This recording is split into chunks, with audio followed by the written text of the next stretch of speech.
seminar or event, and I extend a very warm welcome to Professor Rahmatullah Khan on my personal behalf and on behalf of Faculty of Law of South Asian University. Thank you so much, sir, for taking time off and coming to speak to us and to our students. My pleasure. Before we start the proceedings, we would like to welcome Professor Khan by presenting a small bouquet to him. I'll request our LLM student Janaha to kindly present the bouquet to Professor Khan on our behalf.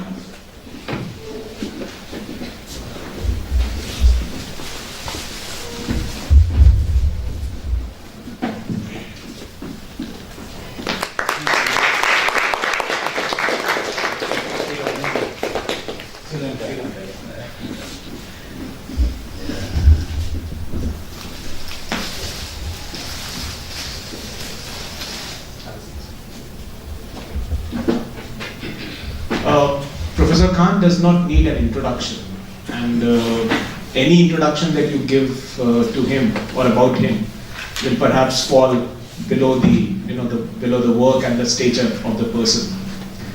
But I would still, for the sake of record, like to very briefly introduce him. Professor Khan was a professor of international law at Jawaharlal Nehru University, and he has also been the President and Secretary General of the Indian Society of International Law. He is the author of 6 books, and which includes a book that we are going to discuss today, Implied Powers of the United Nations, which is a mandatory reading for our students of international organization. He has also been a visiting scholar at Princeton, Yale, and Columbia, and has published more than 50 research articles and guided 25 PhDs and 50 MPhil students. So it is indeed a privilege and an honor, sir, to have you here. I once again extend a very warm welcome to you. And I hope that your presence and your interaction would immensely benefit our students and all of us. So what we propose to do is that Professor Khan will speak for some time, and then we can have an interactive session between students and him on the book. So it's over to you. Thank you.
I start the proceeding? Yes. I am advised by Dr.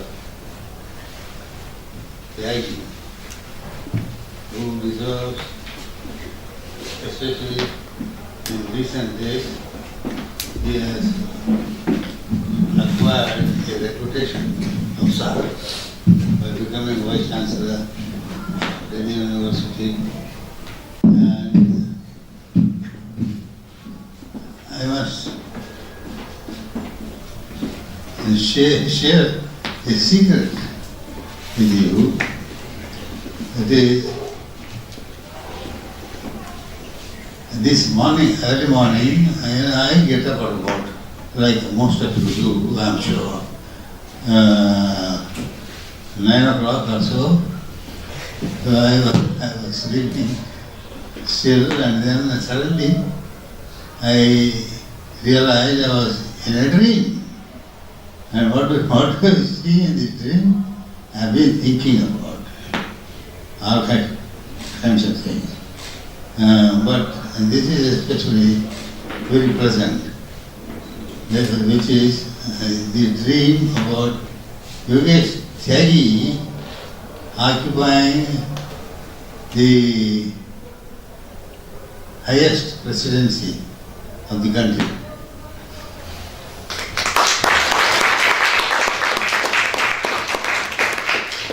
Thank you very much. I don't know to what extent it is a dream come reality or reality come dream. I don't know. But in any case, these are the things that we teachers, especially, entertain at the dusk of our life. I hope as many things have been realized in our life, the world will honor the old and the new teachers, and teachers turn diplomats, and diplomats turn many other.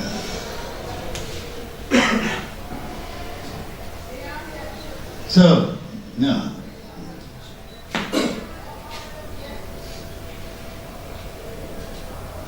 I wish that more students of South University and Delhi University partake of the largest of intellectual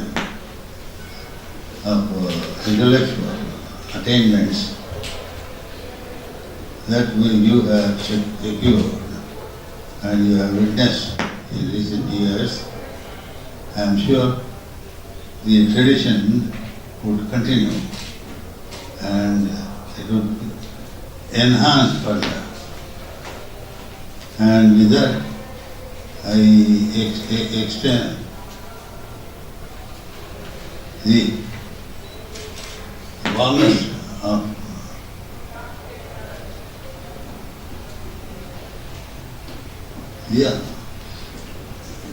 even teachers are long-standing like me. I started my career in international law in 1962.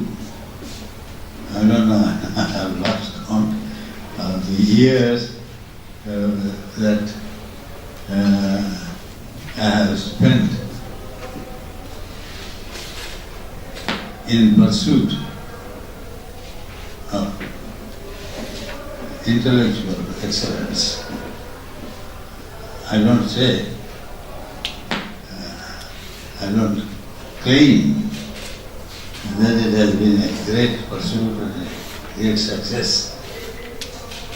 We have done some work, we have shared some honors which we very proudly boast about. I was, until yesterday or day before yesterday, I was unaware of the further honor that I am going to be conferred here, and the stewardship of Professor Yogesh Tyagi. And let us continue this tradition of attainments in international law secured by several teachers. There are moments when people realize that teachers like us, for instance, old teachers like us, realize that it has not been enough, whatever attainments that we have secured.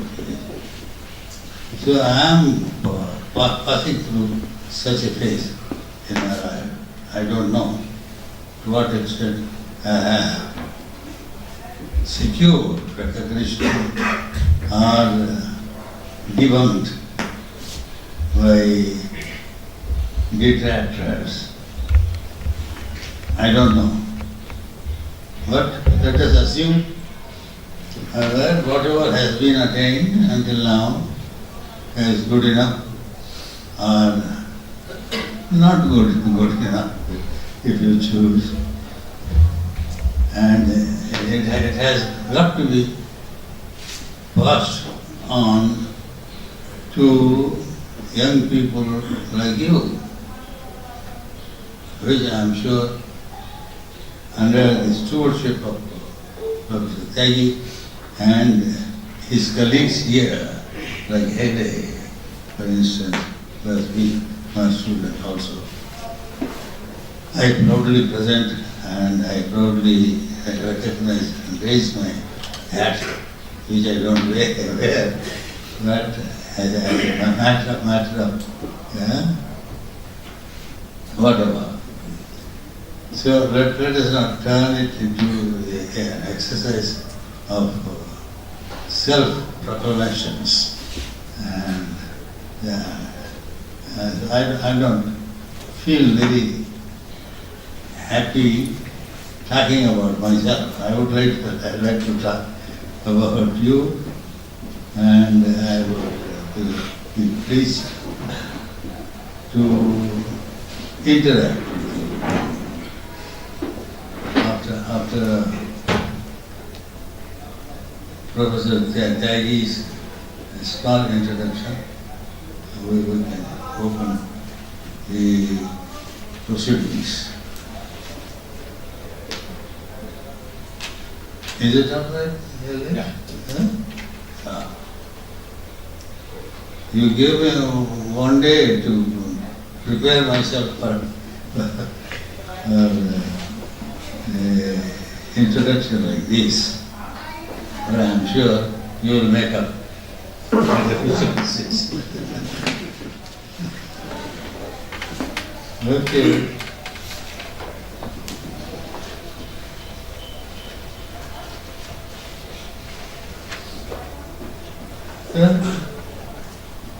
Let us start the proceedings.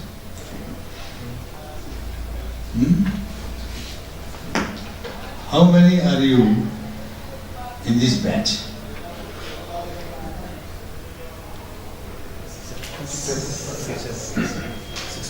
And from what countries? Which countries? All SAARC countries. All SAARC countries.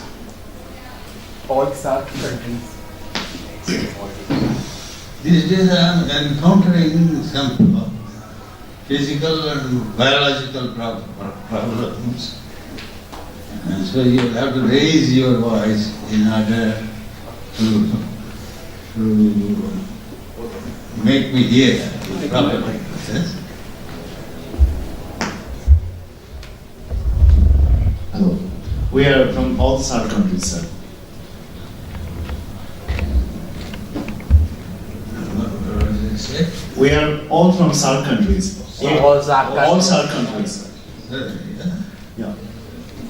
So all the countries are represented. Yeah. Yes. Except Maldives. Maldives. There is nobody from Except Maldives. Maldives. Yeah. In our faculty. And Bhutan.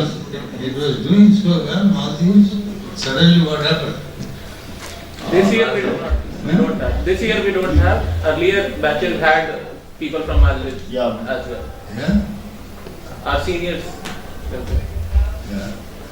There are other faculties who are from Maldives, but in our faculty, law department, there is nobody in this batch from Bhutan. Bhutan too. Bhutan and Maldives. From two countries. Bhutan And Maldives. and Maldives. Yeah, two countries. From this batch only. I don't know about earlier batch because I'm first year. Yeah. Okay. Do you think that it gives a special attention to attract the two countries that are not represented? And what do you suggest? as the self-correcting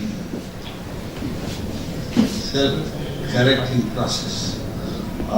Yes, sir. I don't know much about Maldives, but I am from Nepal, so I'd like to suggest that those countries which are comparatively backward in comparison to India, such like India, we are unaware. Those students are mostly unaware about the SARC university, so they are not trying. They have not access to get engaged in this university because most of the people do not know about this university. Yes. So it's better to know, give information to them about this university, and definitely in the days to come they will join. I'm hopeful that they will definitely join because I found myself very privileged here to be here, and I have also circulated to my friends to join here because I'm influenced from the faculty and everything. My name is Ramkumar Khadioda. I'm from Nepal, sir. Nepal. Yes. Rajkumar. Ramkumar. Ramkumar. Yes. Okay. That's better. Thank you, sir. Ramkumar. Lovely. From Nepal. That's very good. Okay. Anybody else? Sir, I have a question to ask regarding your work. Is it okay to start to ask questions, Dr. Prabhash Ranjan, or just firstly shall we let him speak? Oh, I don't know about the proceeding here. No, you can ask. So just actually, Professor Tyagi had allocated the chapter-wise of your books for his subject called the Law of International Organization. So all of my colleagues have given the particular chapters and they are well prepared to discuss the subject matters today with you. It's a great pleasure for us. So I have been myself, Ms. Garima Singh and Mr. Ravi Ranjan Sahai. So we three have been allocated the chapter 6, so which talks about the subsidiary bodies of United Nations. Oh, sorry to interrupt. Why don't you introduce yourself first? Oh, I'm sorry, just. My name is Amara Singha from Sri Lanka. Yes. Amar Singha. Yes, sir.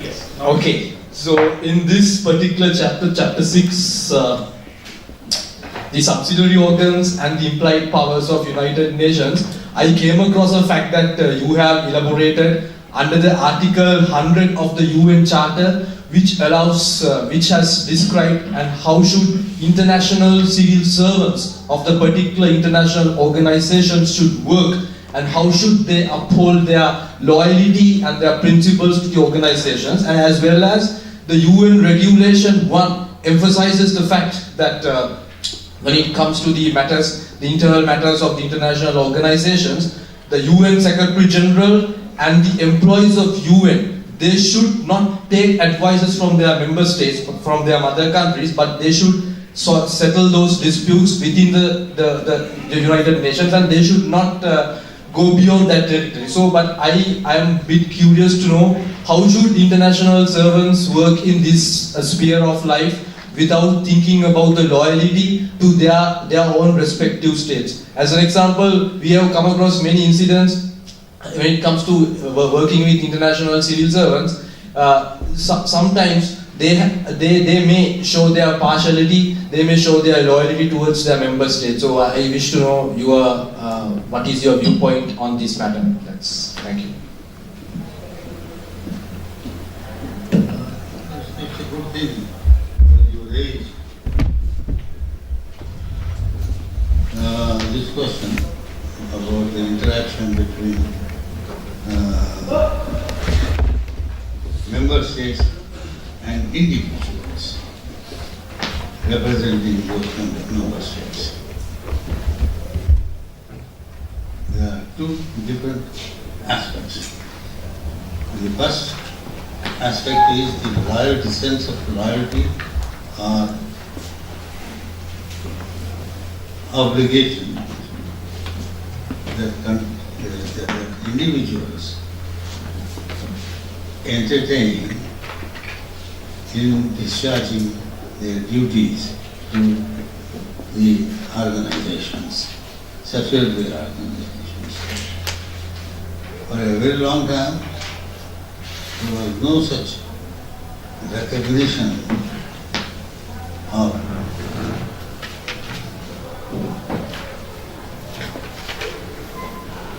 the obligations of individual states rather than individuals. Well, it was soon realized right in the beginning. I don't know if you have seen the article that I had written on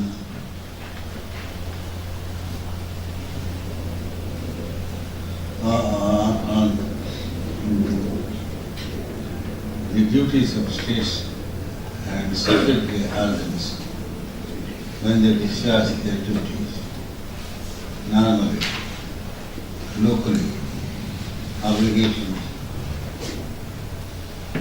as against the non-states. How do you? I had written this article on 102. What is the number? Article 100. Article 100 or 102? Further. Article 100. Article 100. The charter it says. You forgive me for the lapse of It says the UN Charter verifies the principles of loyalty and independence of the staff. It further says in performing duties, Secretary General or UN staff should not seek any instruction from any government. Yeah, I remember now. Yeah. So what is your view? How do you relate the two sets of our obligation, and how do you resolve any conflict of interest that might have arisen in the course of performing their functions? So, you must have heard about the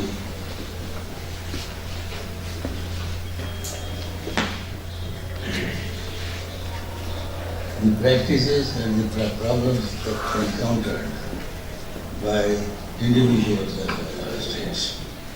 And in order to meet and resolve problems of conflict,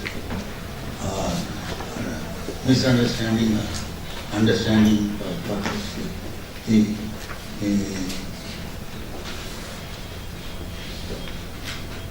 areas investigated.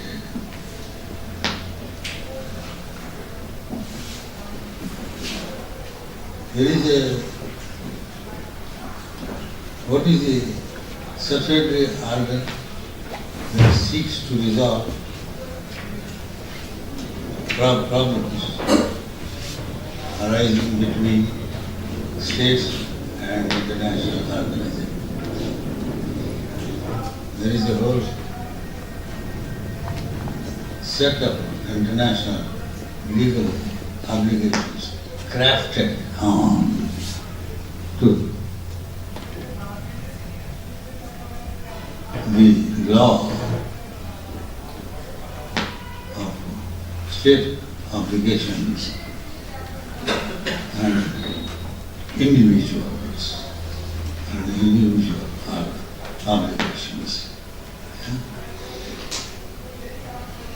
It has been a very long time since I had written, and I'll give you a small episode just to make it more peppery than maybe sounding to you.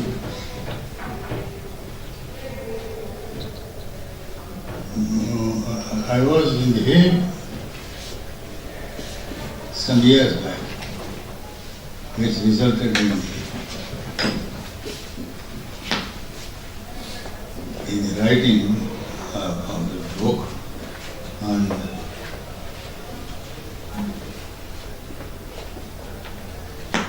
I happened to talk to the Judge Jennings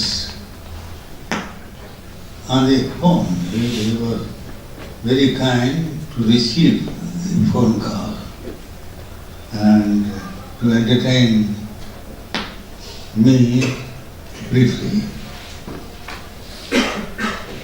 So I said he was one of the 3 examiners of my PhD thesis. Quincy Wright, the others were Quincy Wright, Jennings, and who was the third one? I forget. But I will recall later. And I said, what do you feel I should do about this dichotomy? The thesis was about intervention or implied power, these kind of issues. And then Judge Jennings said, it's good, you have done well as an examiner of the thesis. Personally, he appreciated it, and I felt very grateful to him. Was it R.Y. Jennings or R.Y. Jennings? Robert Y. Jennings. So, rather than not Paul. You are third one. He was the third one.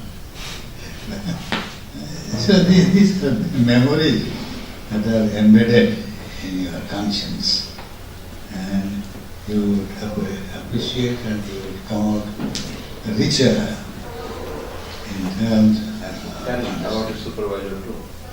Huh? Tell about your supervisor too.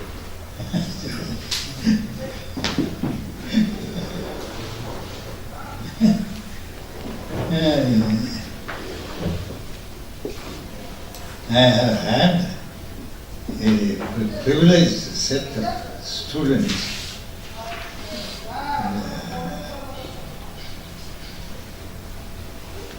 like Yogesh Tyagi and P.S. Chimney.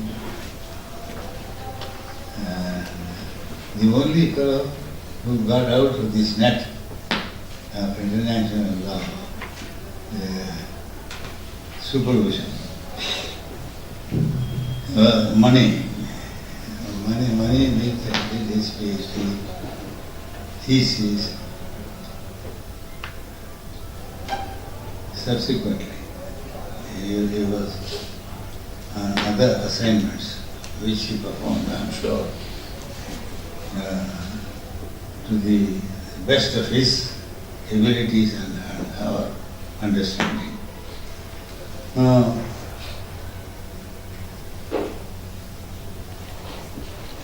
It has been good. My interaction and my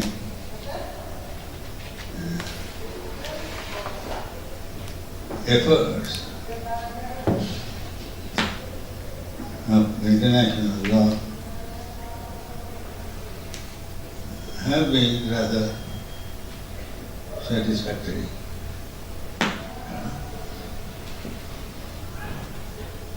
And now I don't know, not many people do international law with PhDs. Who among your colleagues. Do you have a small group of students who have performed PhD research in international law?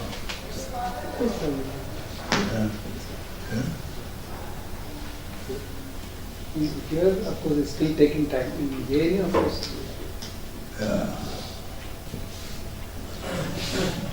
Not to the extent that is expected. It's not easy to reach both of them. The Tyagi and Chimney, of course, it's a aspiration to meet them sometime. Wonderful. He would like you to reflect on that provision of the chart which you had with in your book on the independence of international civil service. Yeah. And the concept of implied powers. I'm sure he has his own ideas, as others have.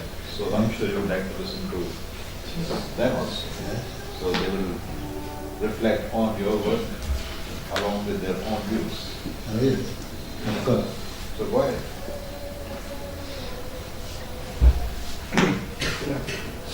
Yeah, Kunsara, your reflection. I hope you are following what we are talking. Yeah. What do you think on Article 100 of the UN Charter? Well, so as I explained earlier, that Article 100 of the UN Charter simply says it verifies the principles of loyalty and independence of the staff. And the most interesting part which I found in your book, especially chapter 6, is you have pointed out a good question: does the international loyalty mean renunciation of the national interest? So, as an example, just suppose Dr. Shashi Tharoor becomes the Secretary General of United Nations Organization. Good idea. Yeah, I mean, I take it as an example. Please withdraw this. If you insist, I will withdraw it and I will get an example from Sri Lanka. Yeah. So then, does it mean that he has to he has to renounce his loyalty or voting powers to his country? And you have elaborated clearly that it is a fallacy. That doesn't mean that person, that if somebody gets employed to an international organization, that he does not want to renounce from his national interest or nationality. So I found it's quite interesting when it comes to the implementations, practicality. But again and again, I reiterate the question which I asked: can it be practical? How can he pragmatically, realistically, move on the real, just balancing his national interest as well as his loyalty to the particular organization? Theoretically, idealistically, it's a very good thing. If somebody can work for UN properly while upholding the loyalty to the United Nations as well as he has his national interest, he doesn't clash between two things. But that is a good thing. But again, I wish to ask you, sir, does it happen practically? Do we have any practical circumstances regarding that? That is my overall taking of this chapter, especially the first few paragraphs. And I mean, there are some couple of another interesting issues in chapter 6, especially advisory opinion of International Court of Justice on the effect of administrative tribal. I think my other colleagues will be dealing with that.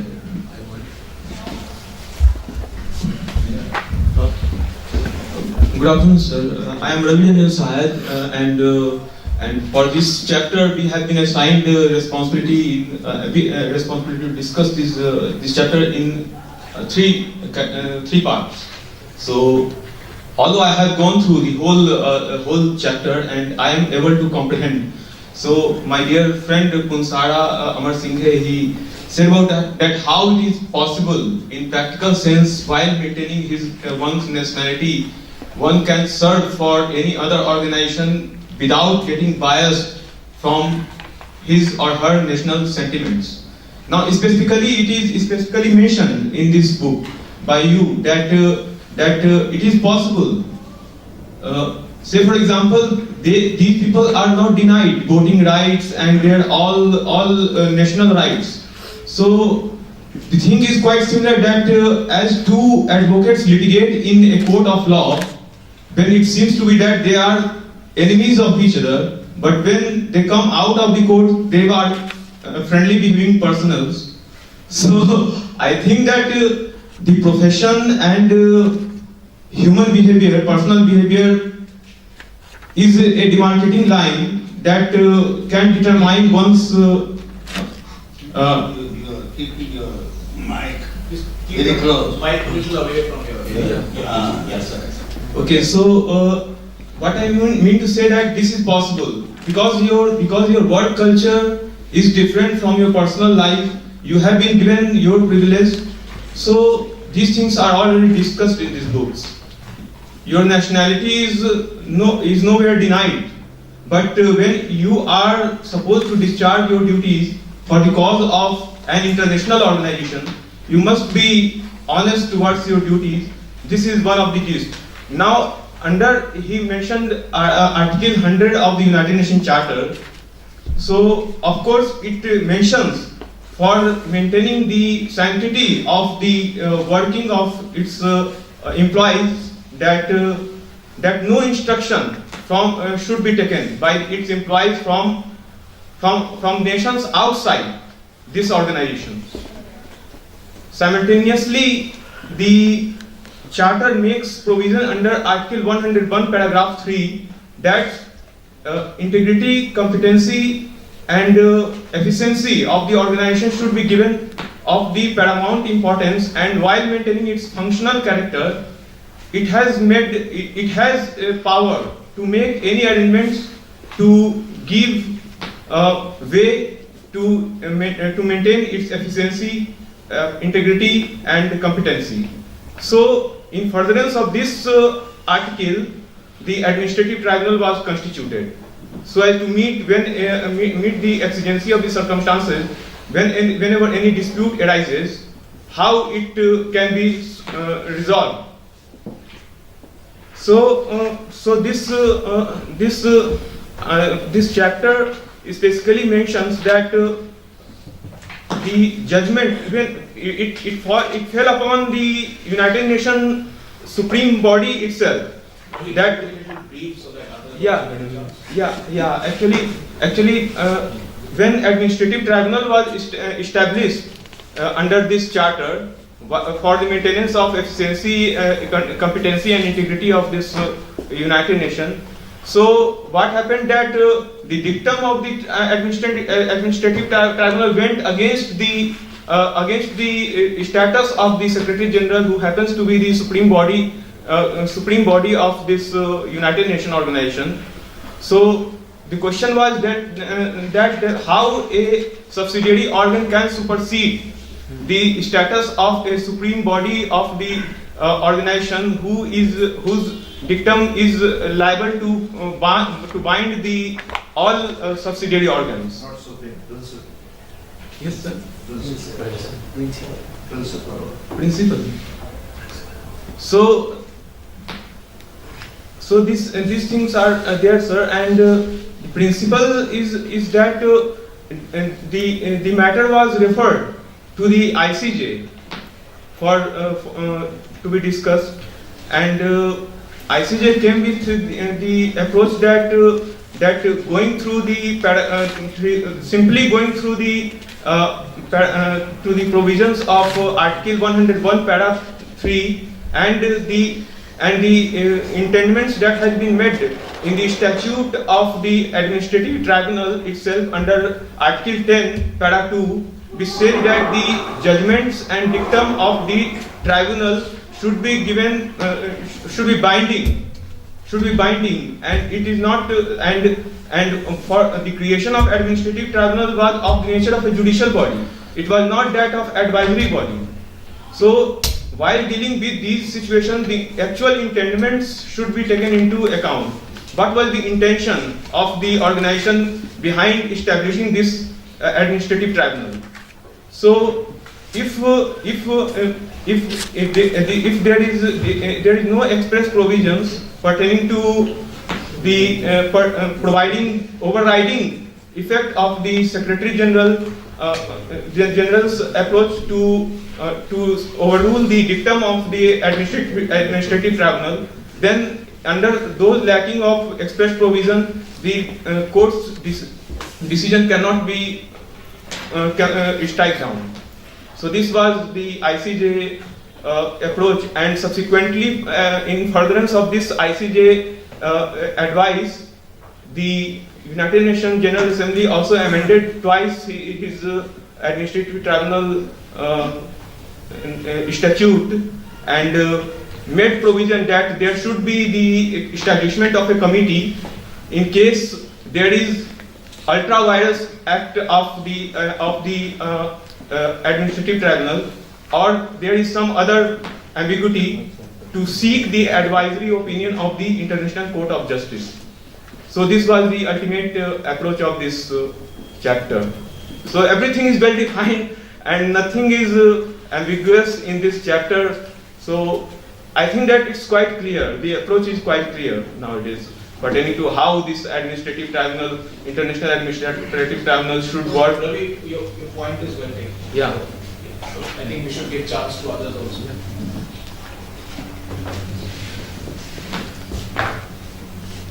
Anyone?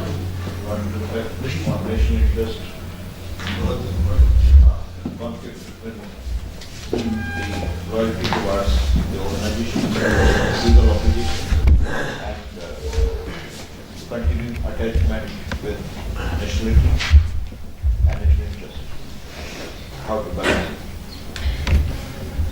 It has been done in more than one case before the International Court of Justice. This issue was frontally addressed and very satisfying at that time. I don't know how it would emerge, but I think it has been satisfactorily handled by the International Court, and there is not much of a dispute on that particular issue of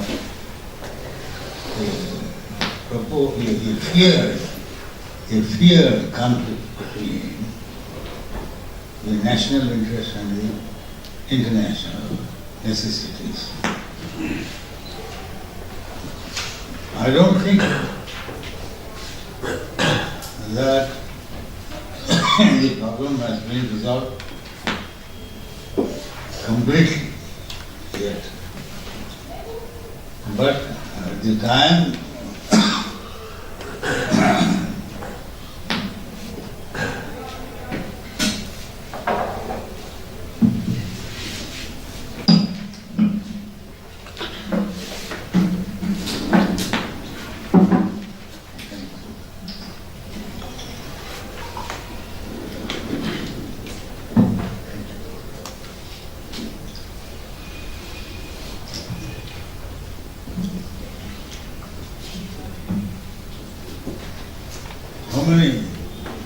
how many cases were brought before the International Court of Justice?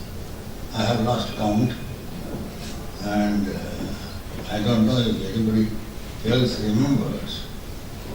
In the jurisprudence of the World Court, how many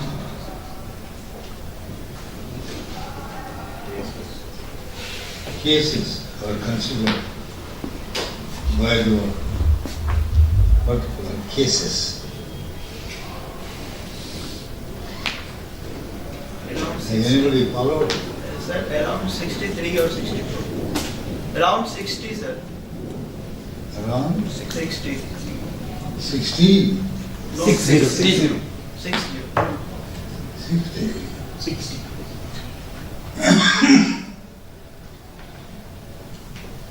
Has anybody seen my article? I don't know, because I keep referring to my own international law issues. But if somebody has noticed Incidentally, I wrote that article while traveling from New York to Delhi.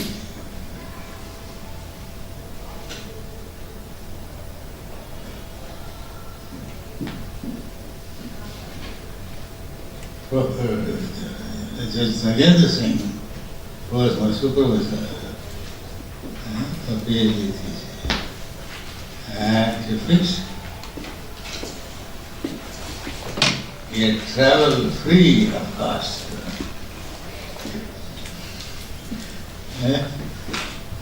By a ship, not plane. 1962, 64, yeah? 64. And tell the secret, how did you do it? He was in the shipping industry.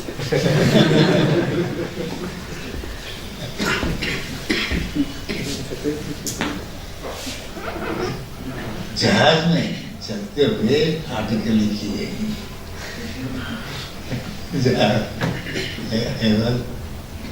For 30 days, I was in the company of the captain and his colleagues. Uttar Pradesh was the name of the ship.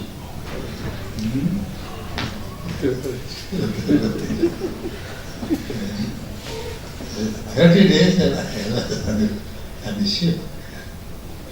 And what do I do? There was nothing to do in the ship. I was the only passenger. I was the cargo ship. Cargo ship.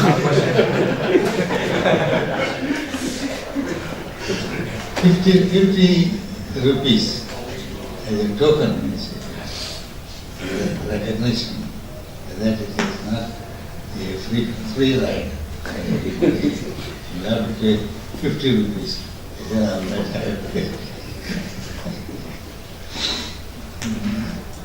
And I did that because, the jurisprudence of the court, what is the tribunal? Administrative tribunal. Administrative. Yeah. 2 volumes of the administrative tribunal's decisions were reviewed in that article of mine. That is the one that I was trying to recall. The article that I was trying to recall. But nobody ever talked to me about that particular article, although I consider that the article was very sufficiently provocative to demand attention. So the question has been the conflict, the proposal, the feared conflict between national law, national obligation and international obligation.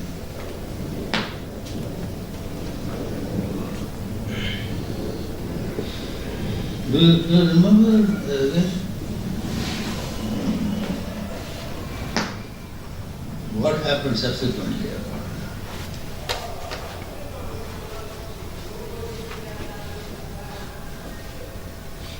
I forget this. These are problems, you see.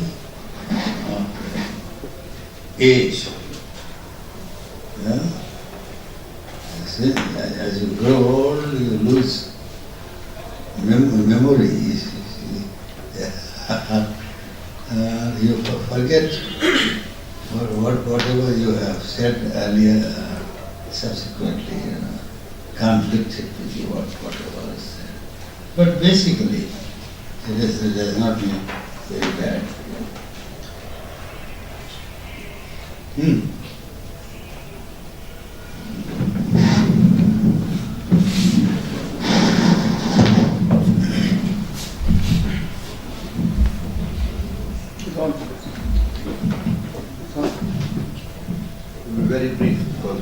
cover more. His provocation, how to deal with the situation. I'm sure we have read the chapter and we found that it's not that the charter has left this challenge unaddressed. Loyalty towards international organization is part of charter obligations, which means it enjoys the protection of supremacy clause, which means that every member state has an obligation to ensure that the obligations flowing from the charter are respected, implying that no state will act in a manner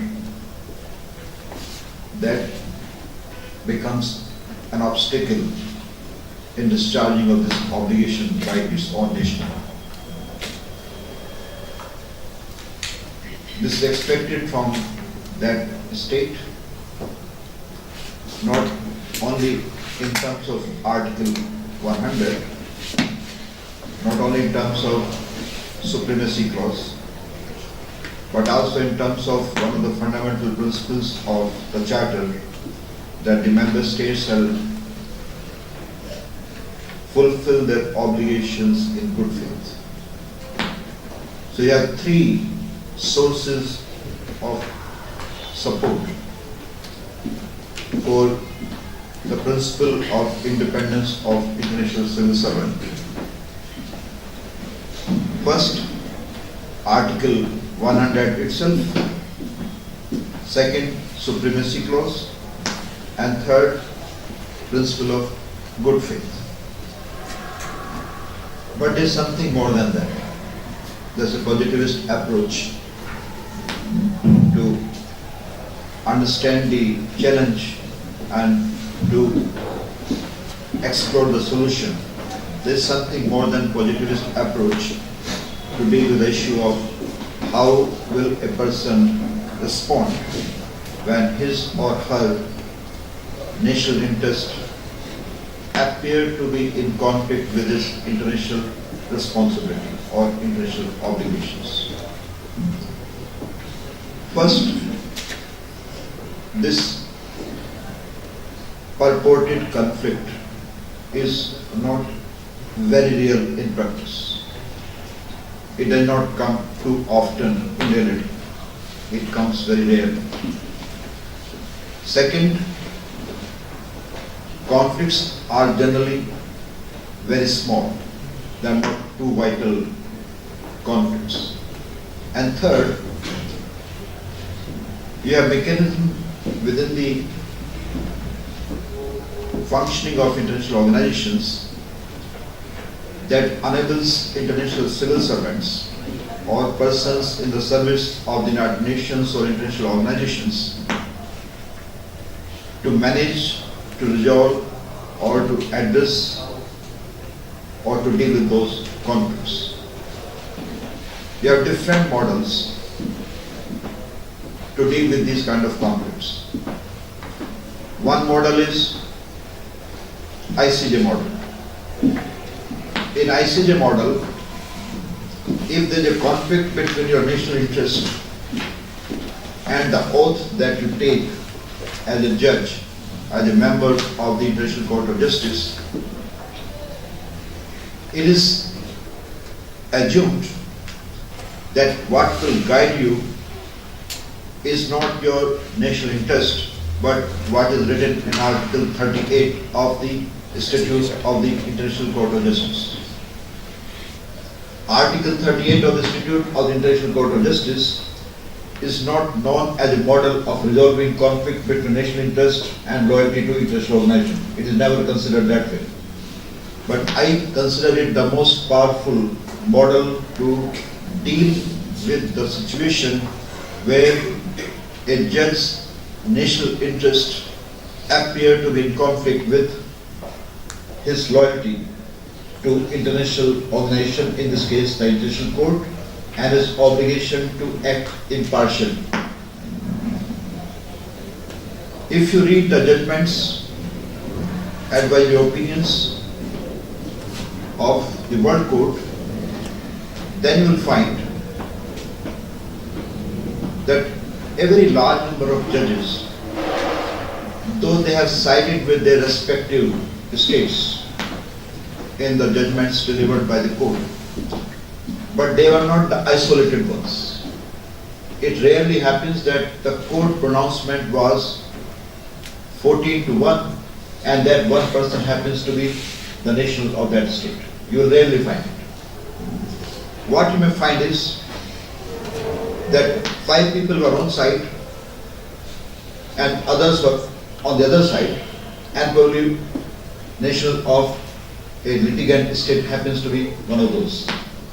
So from this you derive an impression that what was that person's interpretation of law, application of law, may be colored by his national or her national interest. You can do that, you can say so. But he was not the only one who was talking of those national interests. And when you find even one person in addition to that person holding the same opinion, then one can convey that he, the one who was siding with his state, was not siding with his state, but he was expressing his preference for a particular interpretation of law that was applied in that case. In fact, World Court has an extraordinary model to deal with these kind of situations. If a state is a party to a dispute before the World Court, and if that state does not have a member of its nationality on the court, then that state has a right to nominate a person to be a member of that court. That's why you will find a number of cases ad hoc judges participating in the adjudication of that case before the court. What do you get out of this principle? Out of this well-established principle and practice, you get another dimension of perceived conflict between national interest and international loyalty is that international law does not consider consideration of national interest per se illegal. That's very important. International law does not consider consideration of national interest per se illegal. If a person is propagating his national interest, that does not automatically means that that person is committing a crime. The threshold test is not whether that person is promoting his national interest or not. That's not the threshold test. The threshold test is whether that person is pronouncing the judgment or sharing a viewpoint which is consistent with what is articulated under Article 38 of the Statute of the International Court of Justice. So the threshold test is Article 38. Now, you compare this situation with other situations where perceived conflict between national interest and international organization is highlighted in terms of asking the person concerned not to participate in a decision where his or her country's interests are involved. That model you find in human rights bodies, for instance. Whenever a case comes before a human rights body of the United Nations, and if a person of that nationality happens to be the member of that body that deals with that human rights matter, the standard practice is that that person seeks himself to recuse from the proceedings of that body. In fact, this question came before the Human Rights Committee. A case was filed against Costa Rica. There was a person who was member from Costa Rica, member of the Human Rights Committee, and he said, he was asked, this case has come from your country and you are expected not to participate in the proceedings of the Human Rights Committee because conflict of national interest and loyalty to independence of the Human Rights Committee. He asked, show me the law. Show me the law. And what was the law? Law was International Covenant on Civil and Political Rights, an optional protocol on civil and political rights. And there was no provision in both the instruments which obligated the member concerned to recuse himself or herself when a matter of his national comes before the Human Rights Committee. So, international law does not have an ironclad rule to eliminate the participation of a person who holds nationality of the country whose matter comes for consideration before a particular tribunal. So, international law is dynamic. Now, coming to the core of your question, that is Article 100. I gave you this background because that will make you to understand how wide is this issue that you have raised. It's not just confined to Article 100, but it permeates into different areas of international law. Coming to Article 100, Article 100 is the core law relating to qualifications, competence, loyalty of international civil servants, which requires that those who are in the service of the United Nations, that means any international organization, must possess highest standard of competence, efficiency and integrity. Highest standard. This is law. And I go back to the initial proposition that it is not only law, it is part of charter obligations which must prevail over any other considerations including national interest. Now your query is that how can it be possible that a person is a national of a state, very patriotic, committed to his national interest, how can he become independent when he is international civil servant? A very genuine question. Now I will give you an answer which you will not find in the interpretation of the Charter of the United Nations, but you may find in some other quarters like this one. Look at the concept of independence and look at the concept of justice. If you remember, and we had discussed on some occasions, that the concept of justice is very profound.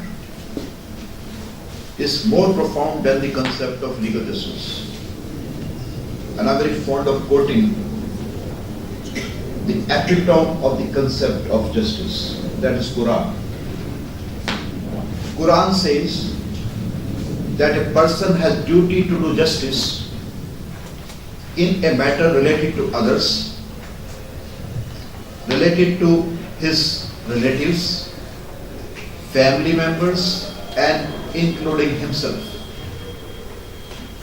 This is law of Quran.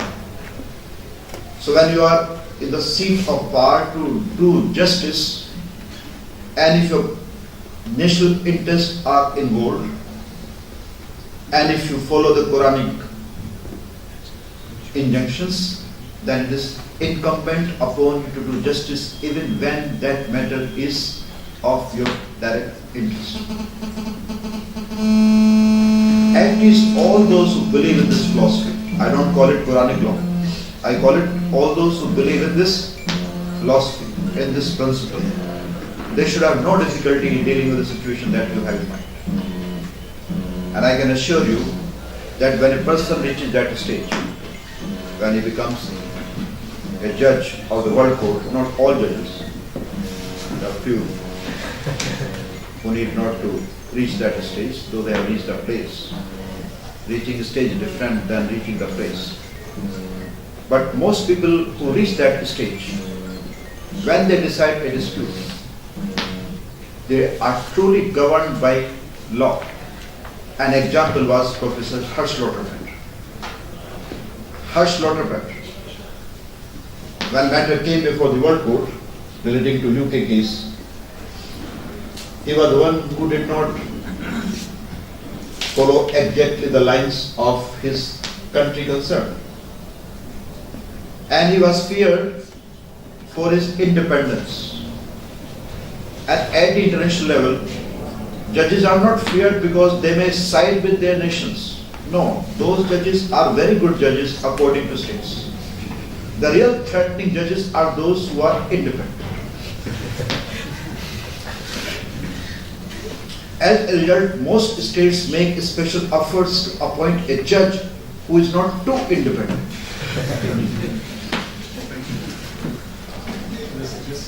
I think just to sort of give one small example. Please. From international investment law, where we don't have a judicial mechanism.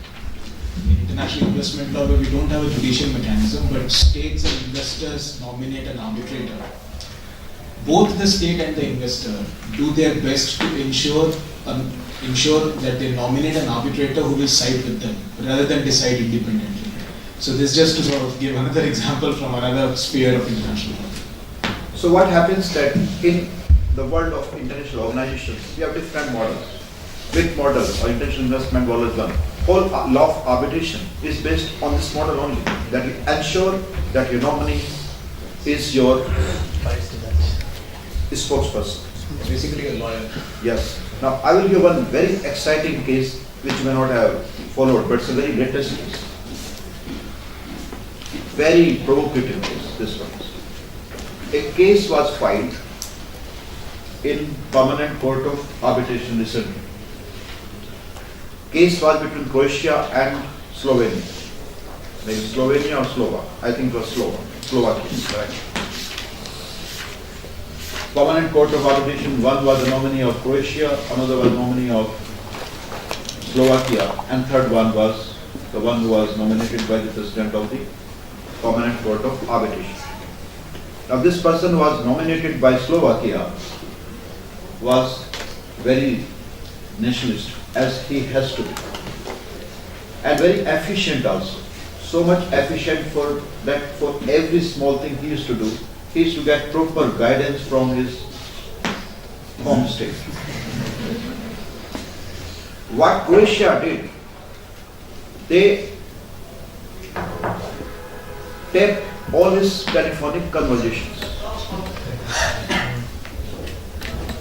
So all communication made by this judge of Permanent Court of Arbitration with his home government capital were recorded. And Croatia published those recordings. And they said that this person has committed violation of the oath he has taken to act independently. And Croatia said that this tribunal should be abolished, because a tribunal of less than 3 persons cannot survive, and 1 person was disqualified. So tribunal does not exist. And that is exactly the situation is. So a nominee of a state who had to follow exactly what he was expected to be followed by his state in terms of national interest is ineligible, is not legally entitled to follow the direction or even to take into account the interest the way he wants to take into account. So it was quite possible that this judge would have given a judgment which would have been different.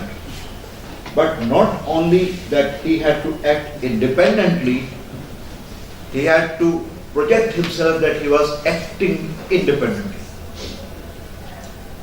So international law is not such a weak institution. It provides a number of models. It has quite a few experiments and experiences where international civil servants have acted impartially. It's like Supreme Court judges acting impartially. Ask a P.H. Parikh or Adish Agarwal how many judges are independent in this country, and they will tell you the list of those people. So you have to go to some other planet to find independent judges. So don't look for that ideal world where national interests are forgotten by a person as soon as he or she lands in Geneva or New York or in The Hague. But at the same time, don't underestimate that person's capacity to rise to the occasion and to conduct himself or herself where he challenges himself that he is not sacrificing genuine, vital national interest of his or her country, at the same time is not ignoring what the law is. And there are many judges of that kind. I have seen President Higgins' opinion, for instance. When Wall case came before the World Court, you know the Wall case, Palestine Wall case. People thought that she's a Jew. She's British. She's an elderly lady, assuming that they are conservative. So she's likely to give an opinion which is absolutely blindingly pro-Israel. But read the opinion, this did not happen. This did not happen. And now come to the vital interest. You assume that national interests are protected only by the judge of that nationality. Look at nuclear weapons advisory opinion. Who protected vital national interests of United States and other nuclear powers? Judge Badwood. Yes. It was his casting vote that ensured that vital interests of nuclear powers were protected. So if you want to put Bajavi in the category of Western powers and nuclear powers, then you can say so. But nobody can say that Bajavi was pronouncing an opinion which was to protect national interest of Algeria. The classic case, nuclear weapons case. Who protected whose vital national interest? So what may appear to be theoretically a very unmanageable challenge, people have capacity to rise to the occasion. And mythology, history, epics are full of those stories where people have done justice to themselves, and they do it. In Hindu philosophy, you will find many people who have done justice against their own kith and kin. It's not a concept. If you believe in concept of justice, if you believe in concept of dharma, then this is not a challenge. It may be a challenge to a person who does not believe in religion, who does not believe in morality, who does not believe in professional ethics. Otherwise, it is possible. Please don't forget one more thing, that there are many eyes that are watching that person who is in the business of managing his conflicts. And if that person does not make good management, then he or she is exposed. And that operates as a big constraint against the freedom of that state to give priority to national interest at the cost of his international obligations. That's why accountability is so important. So theoretically a big challenge, practically not such a big challenge, and philosophically no challenge at all.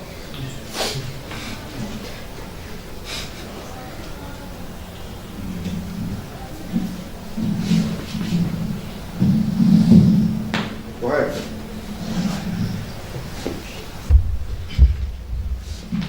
Good morning, sir. Sir, as mentioned by Amar Singh that we have been interested with different chapters. So we were 4 people who were supposed to study the implied treaty-making parts of United Nations. In this regard, I have a general question, not specifically dealing with the United Nations, but international organizations as a whole. Sir, we have secondary rules in the case of treaties between states. That's BCLT 1969, major provisions have become part of customary international law as well. But since 1986 BCLT is not in force, I have a question that what is the status of the provisions of BCLT 1986 now, whether the provisions, the majority of the provisions do form part of customary international law, and secondly, what are the secondary rules which help in the interpretation of or which comes to the rescue of the interpretation of the treaties between international organizations and states. So what is law in this regard? There are two conventions on law of treaties. One is 1969 Vienna Convention on law of treaties. There is another convention which is also called Vienna Convention on law of treaties. But it relates to treaties between the states and international organizations. When you wrote your book, this treaty was not in existence, that Vienna Convention of 1986. If Vienna Convention was not in existence. But since 1986, this convention exists now.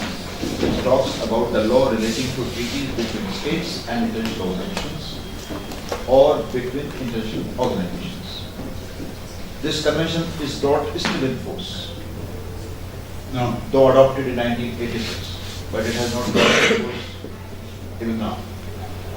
But most of its provisions are almost verbatim copies of what we have in 1969 Vienna Convention on law of treaties.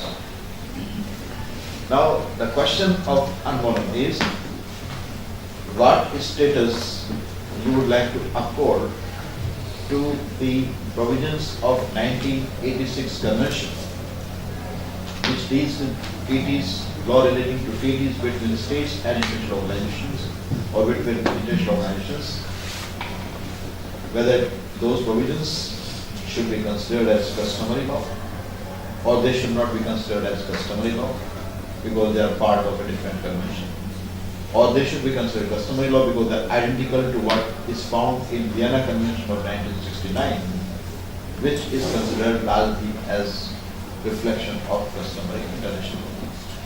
I can assure this question would not have been asked from you by anybody except from the student of South Asian University.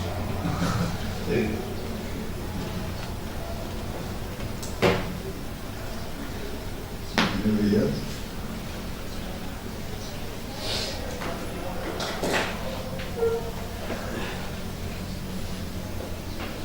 Go ahead.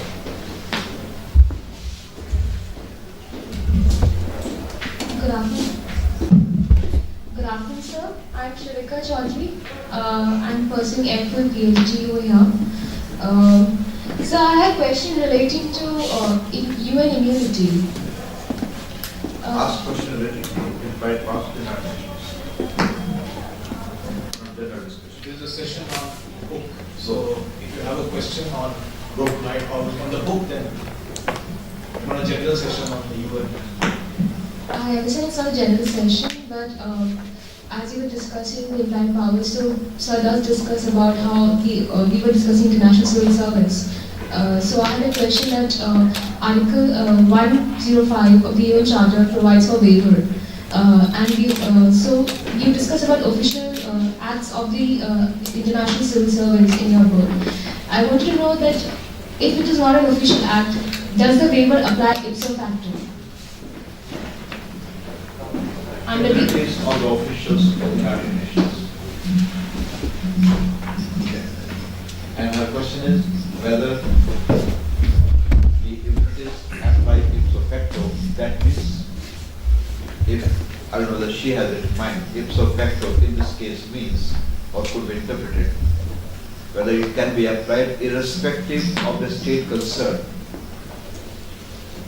participation in the New York Convention. New York Convention on Privileges and Immunities of the International Organization. That means ipso facto. I don't know that she had that in mind. That's the meaning of ipso facto. If that state is party to the New York Convention, then obviously it will apply. But will it still be applied? Immunities will still be available if that state is not a party to the New York Convention on immunities and privileges of international organizations.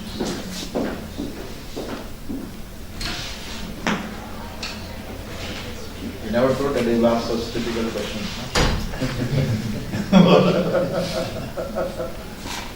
Anybody else? So the second part of my question that does the waiver apply ipso facto because Article 105 provides for waiver. So if it's not an official capacity, the act of the international civil servant, so is the waiver ipso facto because the charter provides in Article 104 immunity that is necessary for independent exercise of their functions. But if the function is not an official capacity, but in personal capacity, is the waiver ipso facto as per the charter? But up to you. Charter does not give you, charter gives you a framework. New York Convention gives you law. And at least two advisory opinions of the World Court on this issue. One very famous advisory opinion is Majilu case. Majilu. M-A-Z-I-L-U.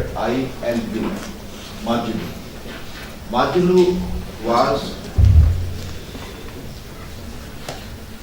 a Romanian national of Romania. Then he became a special rapporteur of the United Nations Human Rights Commission,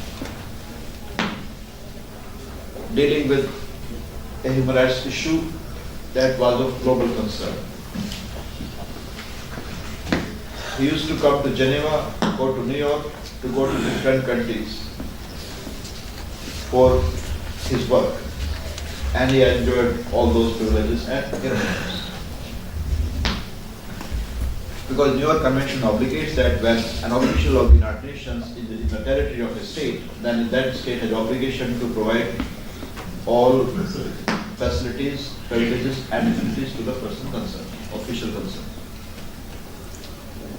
What happened that he went back to Romania? A Romanian national, a member of the Article 100 category of international civil servant, went back to Romania.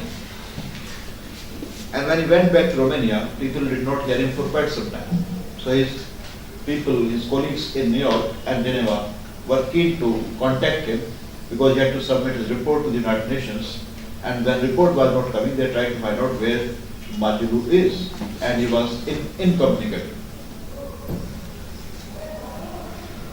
Then they learned that he was not allowed to work independently. And because he was not allowed to work independently, he could not complete his report. And because his report could not be completed, that report was not submitted to the United Nations. So at stake was not just Article 100, but also the functioning of the United Nations system, effectiveness, implied ones. Now what do you do with this? Secretary General of the United Nations, the Office of High Commissioner for Human Rights,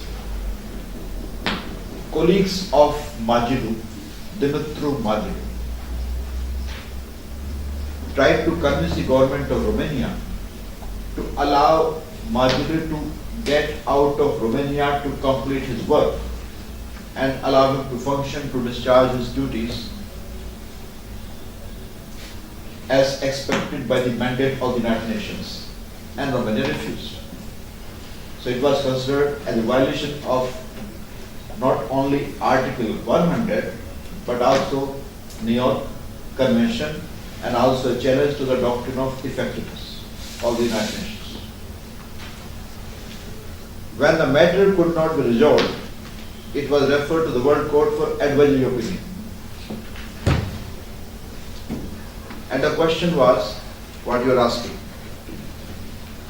whether privileges and immunities are available to an international civil servant or to a person who is in the service of the United Nations ipso facto, and what is the scope of those privileges and immunities. And opinion is readily available at the website. If you want to look for summary of it, then you can look into a book of a person who is working in a protocol. So these questions, what comes out of this experience? A lot of challenges, legal challenges and questions are not dealt with in law in terms of rules. That you have precise provision. Rule means a precise provision. They are more dealt with in terms of principle. That means more general formulations. And sometimes not even in form of principles, more in terms of philosophy, concepts, broad objectives. So you will not find a rule, you will not find a principle, but you will still find guidance about how to deal with those matters. Conventions are generally frameworks. Charter is a very broad framework. Article 100 is a very broad framework. So are other programs. And they are supplemented with the help of conventions, resolutions, experiences, which may always turn out to be inadequate when you deal with new situations. That's why, even after this advisory opinion, another challenge came of similar kind, where another opinion was sought by the United Nations General Assembly from the World Court on the same question. So it's not that one opinion is delivered and matter is resolved. It's not that. It's quite possible that another case will come with its own novelty and law is not clear enough to deal with it, or even if law is clear enough, the parties concerned are not ready to interpret and apply that law to resolve that dispute. So the existence of law per se does not mean that that is a law. Existence of law is a broad indication toward that that's the law. Law is the one when it is tested by the forum where the matter is brought, and then it applies in specific situations. So regarding humanities, you don't have one experiment, you have innumerable experiments. And New York Convention is one of the oldest conventions adopted at the very beginning of the United Nations. When the United Nations was established, immediately after that this convention was adopted, 1946. 1946, I think it's 1946 convention, oldest convention, and universally ratified conventions with hardly any reservation. But still, you need headquarters agreement. When international law is clear, then why do you need agreement? That means that in addition to lex generalis, you can create lex specialis. And if you are looking for a local expert on the subject, where is your local expert? Where is Ankur? Is Ankur around? Ankur is writing his dissertation on the subject only. We have a student who is writing his dissertation on international organization. He's going to deal with more with accountability, but he has dealt with the question of privileges and immunities of international organizations. So when you look at headquarters agreement, you find a wide range of headquarters agreement. And when you talk of headquarters agreement of one organization, and if you compare with headquarters agreement of other organization, then you find quite a few differences. And that's not peculiar to international organizations. This is also possible in case of diplomatic privileges and immunities. In spite of having Vienna Convention on Diplomatic Relations, which is lex generalis and considered part of customary international law, still states can enter into bilateral agreements to grant more privileges and immunities to each other. So you can have supplementary. Grant more privileges, but not to take away. Exactly. So your freedom to create lex specialis cannot be used to curtail lex generalis.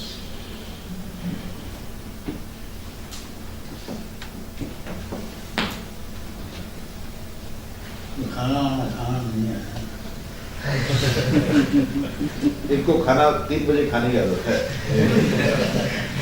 and generally they have habit of not having lunch. So this habit has been developed involuntarily.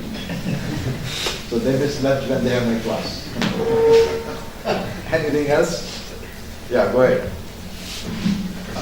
My name is Krishna Pratap Singh. Sir, my question is regarding the title of the book Implied Power of the United Nations.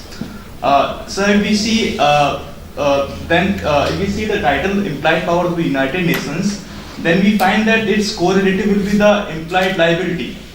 That means the United Nations power will create liability for the others. And this is the one concept. The other principle that is we derive from the law of the treaties, it says that the two states entering into treaty cannot create liability or obligations for others.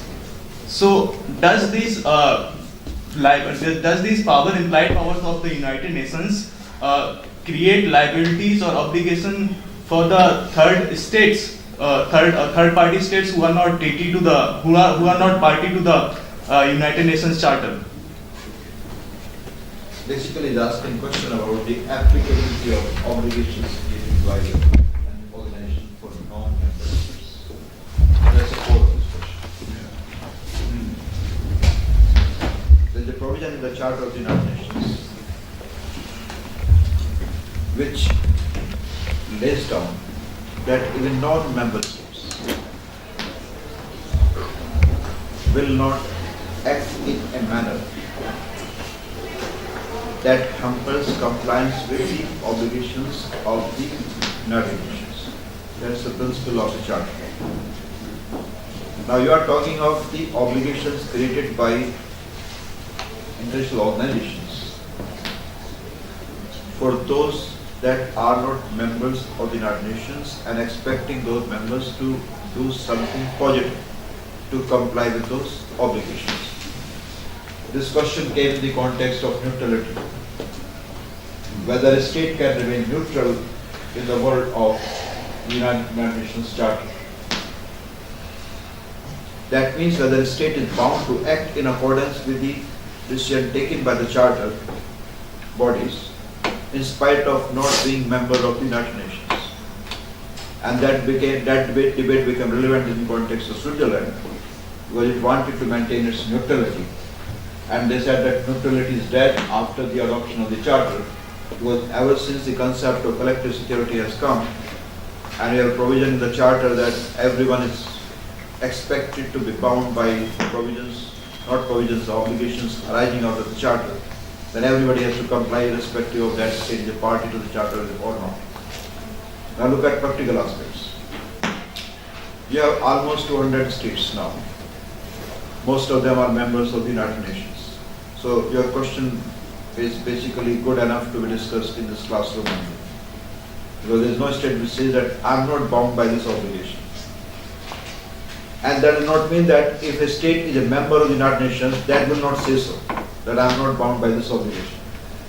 France did exactly that I am not bound by the obligations arising out of the peacekeeping operations in Suez and Congo. That's it. So it's not that only a non-member state will come out with a kind of argument you are making. Even a member state will come out with an argument you are making. For instance, if there is a resolution of the Security Council and if it is adopted by a vote of say 9-6, that means 6 states are opposed to that resolution and 9 are in favor. And 6 can say we are not bound by it because we are not voted for this resolution. So it's not that only non-member states can make this kind of argument. Even member states can make this kind of argument that we are not parties to it, so we are not bound by it. But that's a political argument. It's not a legal argument. In terms of legal argument, even a state that has voted against a resolution of the Security Council is bound by that resolution because resolutions of the Security Council are binding. It's like saying that a party that is a minority in parliament is not bound by that law against which it has voted in parliament. That means you always have a large number of parties in the country and their followers, they will say that we are not bound by this law because our party did not vote in favor of this legislation. So this very thought that who is a party to a decision and who is not a party to a decision focuses on entities, not law. If you focus on law, this question will not arise. Law is that what decision is taken, it becomes law by virtue of that institution's lawmaking capacity. And if that decision is in conformity with the existing law, then that law is applicable by virtue of that status of that law. So issue is not whether a state is bound by a decision or obligation of the United Nations or not. That's not the real question. The real question is, what is the normative character of that obligation created by that particular institution, whose decision you are questioning in regard to the applicability or enforceability to a non-member state. In fact, if an ultra-virus decision is taken by a body of the United Nations, even unanimously, then law says that that ultra-virus decision should stand corrected. It should be corrected. It's a different story whether we have mechanism for all that, but law operates on that line. So nothing of that sort that a non-member state is not bound. Article 2 of the Charter is fairly clear. Article 2, paragraph 6. And when you talk about this question in terms of norms, that whole question is dealt with different, not by focusing on entities, but by focusing on norms. And when you focus on norms, then it can be answered without any difficulty. If there is a general norm which is at stake, then whether that state is a member of the United Nations or not, it is mandate. And there are quite a large number of norms are general norms. Most of the norms that we have in the Charter are general norms. So the issue is, it sounds to be great, difficulty dealing with it, but it's not so great, it's not such a great difficulty in real life. That's the importance of having the basis for obligation in international law. You can overcome the difficulty of being a member, not a member, all that. And since you have universalization of the organization, this question has become more academic now. Most states are members of the United Nations. Hardly a state you will come across say that I'm not bound by it because I'm not a member of the United Nations.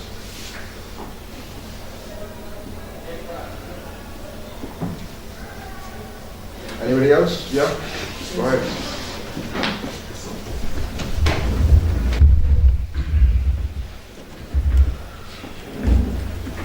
My name is Prof.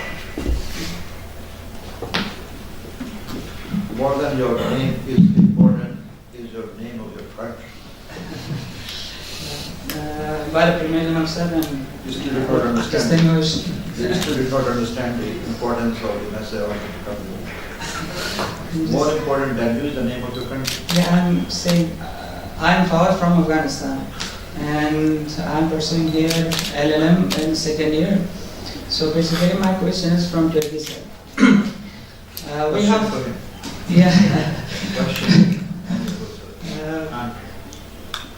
usually we have three kinds of powers. One is express, inherent, and implied powers. Basically, these implied powers bring too much of confusions, and also why? Because when we are agreeing, when we are come to agree to a treaty, or when we are signing and drafting, signing, and adopting a treaty, usually we have consent on those things which is there in the text. Implied powers are always the interpretation of some of the provisions that it is not expressly mentioned there. It means that I have given my consent to the express powers of an international organization, not to the implied powers of international organizations. So, for example, if we say, if we give an example of the United Nations, usually we agreed to be part of the United Nations on the basis of those texts which is available, and it is the United Nations Charter. Implied powers are coming basically on the basis of interpretation, that some countries will accept, some countries won't accept that one. In this case, my argument is that instead of having of implied power, why you are not amending such treaties? That you should bring express powers, that your consent would be also there, because on the basis of implied power, you have not given already your consent. He wants amendment to the charter instead of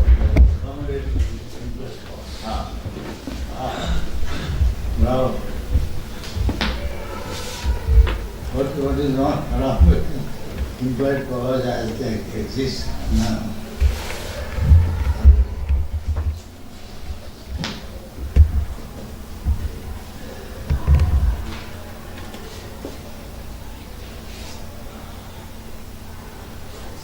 You understand what he's saying? Yes, no, sir. What are the implied powers that exist now? What do you do with that? I'm saying, sir, that instead of having of implied power, because now United Nations have some part implied powers. So you got the point. You're saying that instead of having implied powers, you should amend the charter. Yeah, not the Charter of United Nations. There are some other organizations also. We are speaking about the concept of that. What you're saying is that change the instrument under which that institution is created. Created, okay. yes. What he's saying is what to do with the implied powers that already exist. Bring them as express provisions in the Charter. He says that codify those parts by amending the constituent instrument. Implied ones become express. He wants implied to be expressly. Yeah, sir. My argument is that we are giving consent. We are coming to agreeing treaties on the basis of the text which exists, the express powers, not for the implied powers. In many countries we see that. For example, Russia, one that operated an administrative operation. Russia was totally in a different argument and other countries were in different arguments. So I'm saying that if I'm not giving consent, why I should be abide by that? His consent is the core. And consent should be respected. And consent should remain the basic law. And if organization needs more powers, then that organization should seek amendment to its constituent instrument. This is what argument he is making.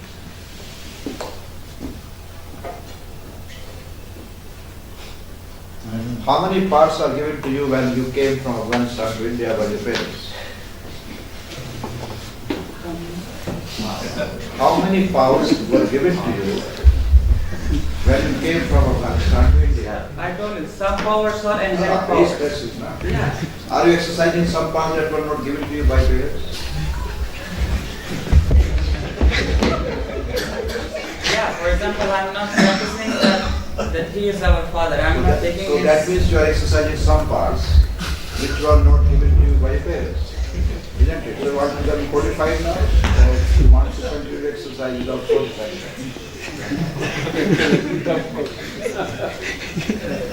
You have a choice. And consequences are extended.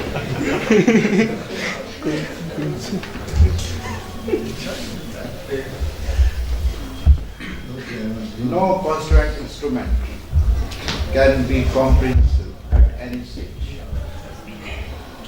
No constitution, no charter, no treaty. That's the empirical evidence. As law is never complete. No law is ever complete. There is no history of complete law. When there is no history of complete law, that means you are seeking change. Now challenge is what to do with that transitory phase, where change is not made in law, but change has become a necessity. Implied powers take care of that transitory period. Implied powers don't say that don't transform those implied powers into express powers. There's no restriction. There's no condition attached to the exercise of implied powers. That implied powers should always remain implied powers. The states are at liberty to transform implied powers into express powers. The challenge is not, or the question is not whether you have competence to do it or not. Challenge is what to do until you do that. That's why you have concept of implied powers. It's a transitory phase. Most norms that develop in the form of customary norms, general principle of law recognized by civilizations, they do not come immediately into codified form. They remain in place in that form of general principle or customary norms.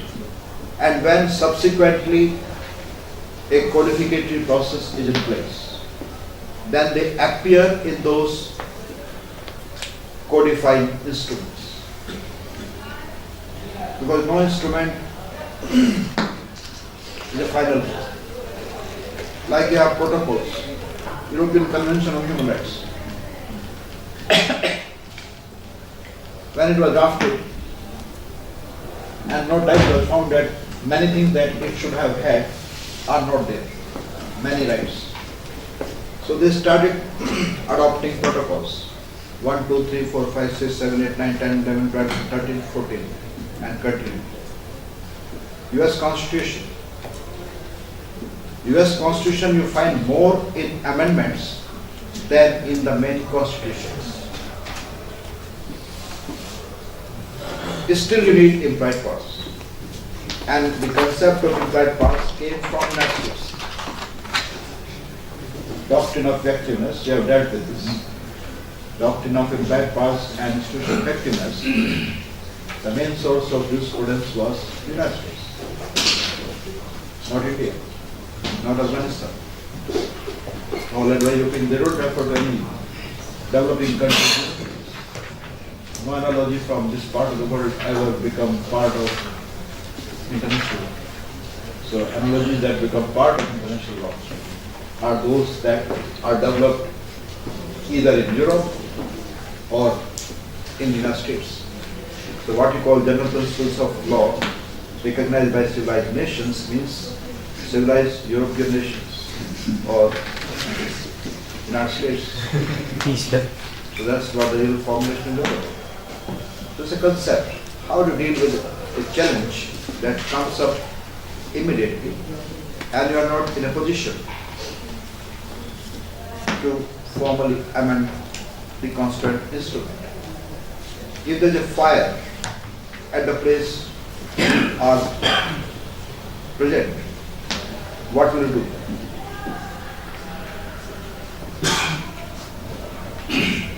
Will you extinguish the fire first, or you will make a formal call to that fire brigade and wait until that fire brigade tender comes and then have a proper procedure for extinguishing fire?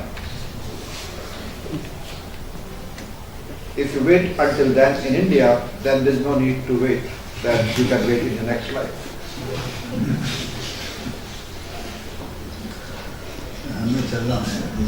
You continue. This is very interesting. You are feeling tired now. Last one. Anyone has last one? He is from Bangladesh.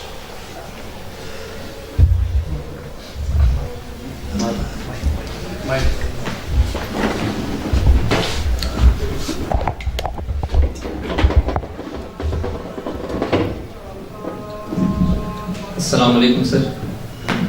Good morning to all. Sir, thank you for your fantastic book. We read it. I have to just answer a simple question. Implied power is, I think, whatever I understand, it is a generic and neutral theory. Okay, when we have to make consistent interpretation, about the international organization law or treaty law or conflicting between international law and treaty law, we can invoke the doctrine of implied power. Okay, sir, if this neutral theory is biased, or if this neutral theory fail to demand justice, then how, sir, we fulfill this gap? Thank you, sir. I missed your question. Okay, sir, implied power is a generic and neutral theory. Whenever there is the slightly consistent interpretation needed between the international law or treaty law or international organization law or treaty law, then we can invoke the implied power doctrines for the functional effectiveness or the proper function of the organization. If this theory is biased, or if this theory fail to meet the demand of justice of the international law, then there will be a gap. Then how, sir, we fulfill this gap? His question is, in case implied powers are exercised in such a manner that it raises a question of justice, then what would you do with the exercise of implied powers?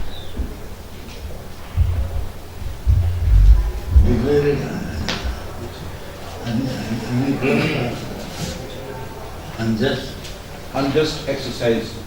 In case somebody alleges unjust exercise of implied power. Would you like to illustrate it? भाई cash का use करो ना, ये रखा है इतना important question पूछ रहा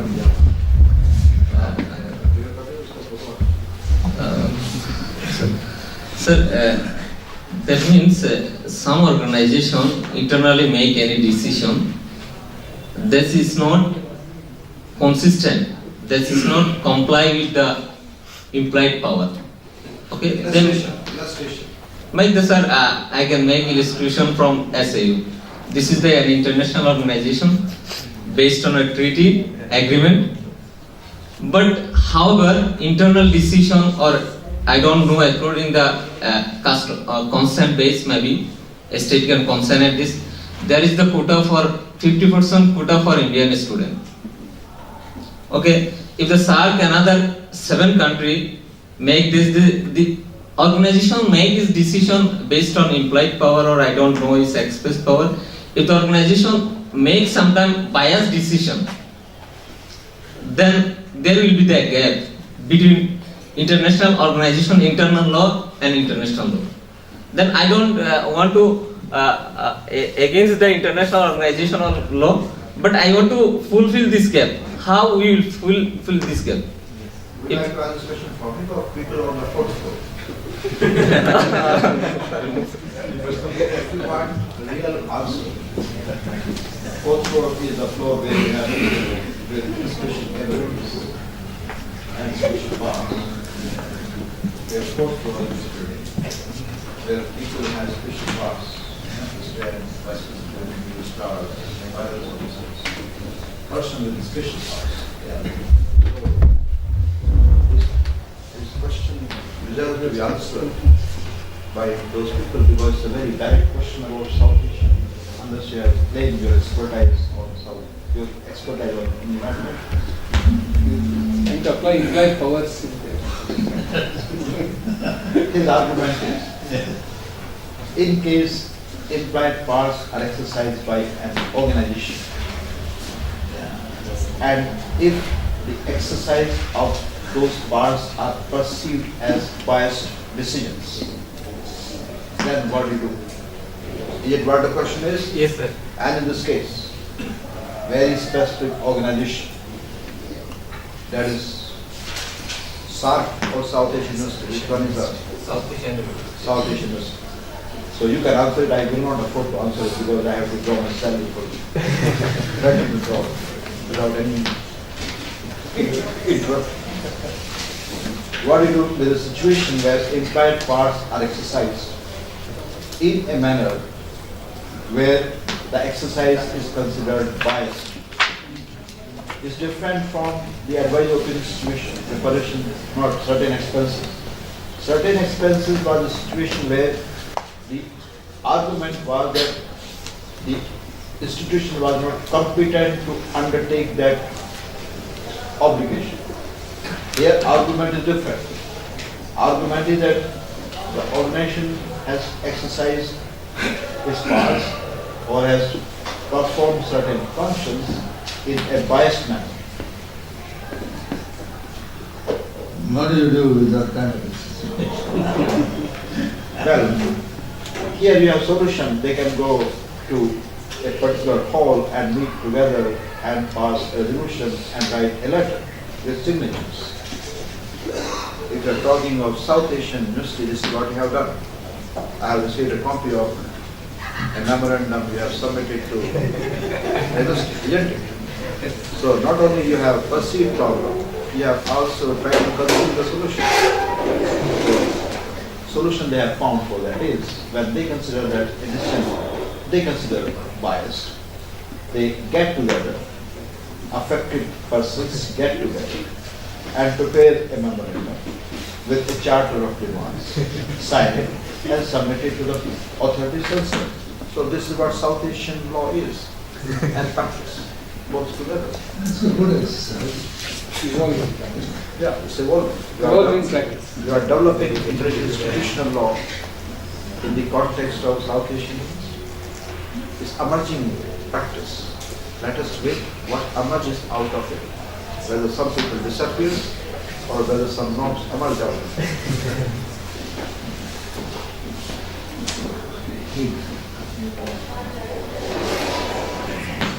Anything else? Well, sir, the idea was that the author should be brilliant. And I understand hazards of writing books. When you write books, people read it. And they ask questions with the author has difficulty in responding. In spite of all. That's the power of expression. Yeah, expression. It is there. Can you, those who have books, can they show the books? They show it. Have you ever seen any class, have you ever imagined that there will be a class anywhere in the world that will be having that many copies of the implied parts? Just look at it. Can you take photograph of this? Yeah, karo, yeah. After the implied parts. Can you count the number of implied parts? Copyright violation.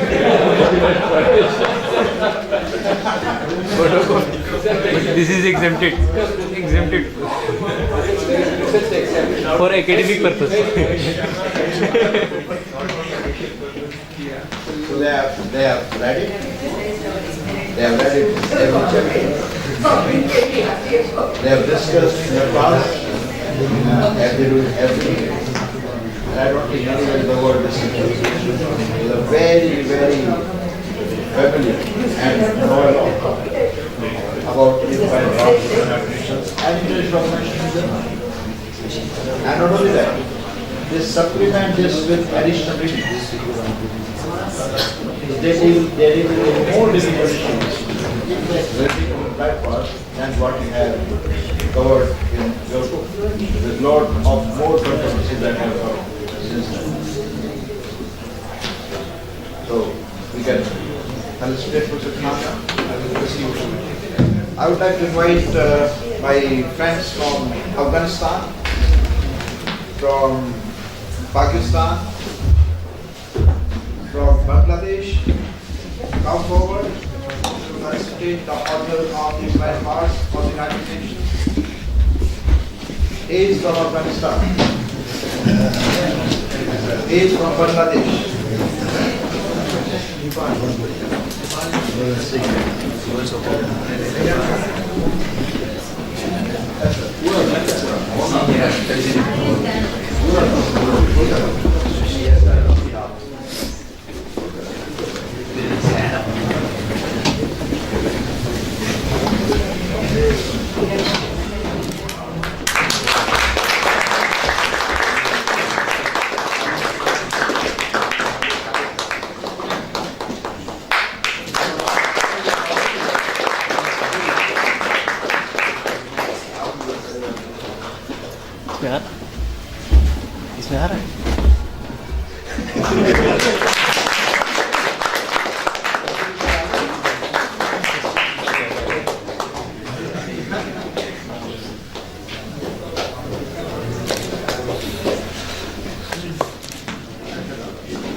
It's my pleasure to propose a vote of thanks.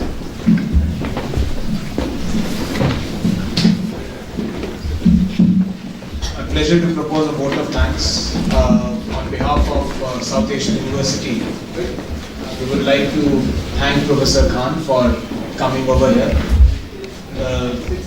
Sitting and interacting with students, I think it was an immensely beneficial and learning exercise for all of us. Thank you so much, sir, once again, and I request all of you to kindly give him a big round of applause.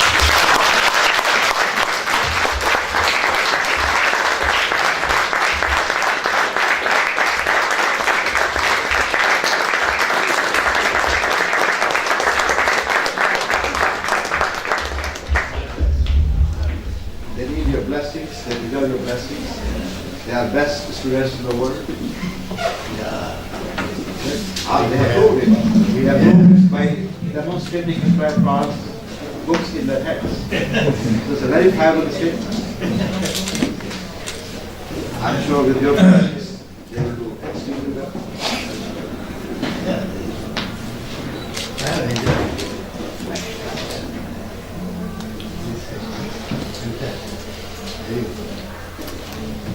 Thank you so much, sir. I also thank our Dean, Professor Tyagi, all my colleagues, and of course, all the students. Thank you so much.